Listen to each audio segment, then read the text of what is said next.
Assalamualaikum warahmatullahi wabarakatuh to Dr. Irfa. My name is Nurul Nazira binti Abdul Ghani, and today in this video I would like to present about companies' financial ratio. Okay, so first thing first, I will explain about the telecommunication service. Telecommunication is the electronic transfer of information across long distance. It includes all such as voice, data, and video transmission. Telecommunication service may be defined as telecommunication offering for direct payment to the public or to such class for users that are effectively available directly to the public. Telecommunication, on the other hand, is described as the transfer of user-selected information between points selected by the user without modification in the form or material of the information transmitted and received. Okay, now I'm going to explain about the Maxis Berhad. So, Malaysia's largest telecommunication company is Maxis Berhad. Maxis today offers a comprehensive range of telecommunication services such as mobile, prepaid line, and internet broadband service on several channels to fulfill the needs of individuals, small enterprises, and large organizations. Maxis Berhad is a Malaysian telecommunication company that provides better service and has a larger coverage area. Maxis Berhad also has a huge market share in Malaysia despite charging a premium price. Ananda Krishnan, a wealthy business magnate, is Asia's sixth wealthiest man. Usaha Tegas Group Holdings Berhad is his company, and he is the chairman and also as a CEO. Okay, now I'm going to explain about the Digi.com Berhad. So in January 1999, the company changed its name from Mutiara Telecommunications Sdn Berhad to Digi Telecommunications Sdn Berhad. Digi Telecommunications Sdn Berhad is a Malaysian mobile service provider. Digi.com Berhad or Digi Telecommunication is a Malaysian mobile phone service provider in Malaysia. Telenor ASA of Norway owns 49% of the company. Digi was the first Malaysian telecommunication operator to construct and operate a completely digital cellular network on May 24, 1995 and is based in Shah Alam, Malaysia. The founder of Digi.com is Alban Murthy. Okay, now we're going to move to financial ratio analysis. Okay, financial ratio analysis compares the relationship or ratio between two or more financial data items for a company financial statements. It is generally used to make a comparable comparison over time and between firms or sectors. With having a financial ratio, it can gain useful information about company. Financial ratio are calculated using numerical numbers from the financial accounts. The financial ratio can be categorized into four, which is activity ratio, liquidity ratio, leverage ratio, and also profitability ratio. Okay, now we go to the trend analysis. This is the graph between Maxis and Digi. First, I will explain on details about the activity ratio. The activity ratio determines how successfully a company can produce revenue in the form of cash and sales. In activity ratio, there are four types that I choose, which are the first one is total asset turnover. For the total asset turnover is a financial ratio that measures the efficiency of a company's use of its assets in generating sale revenue or sale income to the company. The total asset turnover from 2018 to 2020 for Maxis, it indicates a progressive reduction from 0.46 times to 0.44 times to 0.43 times from 2018 to 2020. While for DG, it shows that starting from 2018 until 2020 gradually decreased. For the year 2018, as much as 1.05 times, for 2019, 0.77 times, and in 2020 with 0.75 times. Okay, so next is an average collection period. It can be defined as the average number of days the company takes to collect its payment after it makes a credit sale. For Maxis in 2018-2019 shows an increase of days, 2018 as much as 80.5 days, while in 2019 as much as 92.4 days. For DG, it indicates that average collection period for 2018 to 2020 are decreased gradually from 80.6 days for 2018, 69.8 days for 2019, while in the year of 2020 as much as 56.7 days. Furthermore, is the fixed asset turnover. Fixed asset turnover is the ratio of sales to the value of fixed assets. It indicates how well the business is using its fixed asset to generate sale.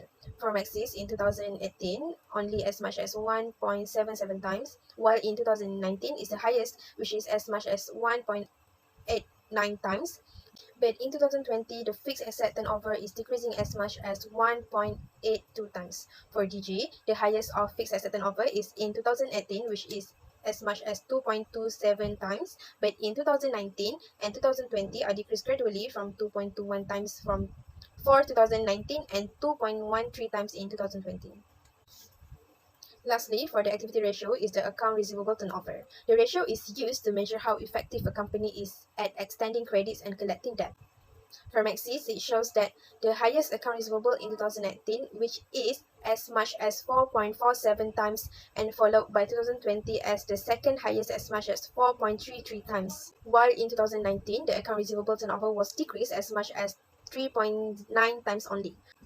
Okay, for DG, from the graph, we can see that the bar represent for each year are increasing from 2018 as much as 4.47 times, 2019 as much as 5.16 times, and 6.33 times in 2020. Now we can continue with the cross-sectional for both companies, which are Maxis Berhad and DG.com Berhad. Okay, for the cross-sectional analysis is used to compare different firms at the same point in time. Okay, so based on the graph, I will going to compare it using the same ratio that I used in the trend analysis, but in the year 2020 only. Firstly, in activity ratio, based on total asset turnover, through the bar in the graph for DG, it shows how efficiently the organization generates sale or revenue from its asset base compared to Maxis. So this indicates that Maxis is not using their asset efficiently and might have an internal problem. So based on the graph, we can see that DG is more satisfactory compared to Maxis for total asset turnover. Next is average collection period. The DG average collection period is shorter than the Maxis. This implies that the DG organization is adept at controlling its credit sale. A shorter average collecting duration is usually preferable to a longer average collection period. The average collection period is too high for the Maxis in 2020 since it indicates a few possible concerns, such as the company inability to handle credit sale. Based on the graph, we can see that DG is more satisfactory compared to Maxis for average collection period. Furthermore, the fixed asset turnover for DG was the highest compared to Maxis for the year of 2020. The fixed asset turnover ratio shows how great DG produced revenue from its existing fixed asset and producing better use of its fixed asset, while for Maxis is lower for the fixed asset turnover. A lower ratio, on the other hand, implies that the corporation is not efficiently using its asset or is over-investing in property, plant, and equipment. Based on the graph, we can see that DG is more satisfactory compared to Maxis for the fixed asset turnover. Lastly, the account receivable turnover shows DG has a higher rate than Maxis. The Maxis show a low rate receivable turnover percentage might be caused by inefficient collection operation, but that do not really match up with the records. DG is the highest account receivable turnover. A high receivable turnover ratio implies that a DG receivable collection is efficient and that the DG has a high number of good quality of customer that pay their debt obligation on time. So based on the graph, we can see that DG is more satisfactory compared to Maxis for account receivable turnover. Next, I'm going to compare in profitability ratio. The DG's gross profit margin is better than the Maxis because it implies that the DG can regulate the cost of goods sold in relation to sale revenue. In comparison to DG, Maxis has a smaller gross profit margin. It could be due to increased manufacturing costs, a decrease in sale price, and a shift in the sale mix. So based on the graph, we can see that DG is more satisfactory compared to Maxis for gross profit margin.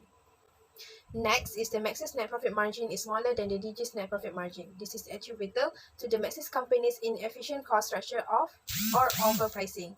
At low ratio can be caused by non-effective management, excessive operating costs, and an overpricing strategy. It demonstrates that the net profit margin is higher for the DG, which was formed because the firm could efficiently control its prices and offer goods or service at price marginally higher than its cost. So based on the graph, we can see that DG is more satisfactory compared to Maxis for the net profit margin. In addition, DG's return on total asset are the highest compared to Maxis in the year of 2020. The return on total asset measures how efficiently a business utilize its assets to create profits. For DG, this indicates that the company is performing well in terms of finance and operation, while for the Maxis has a low return on investment and is not a favorable sign for a company's growth. A low return on total assets implies that the company is unable to maximize the value of its asset in order to increase profits.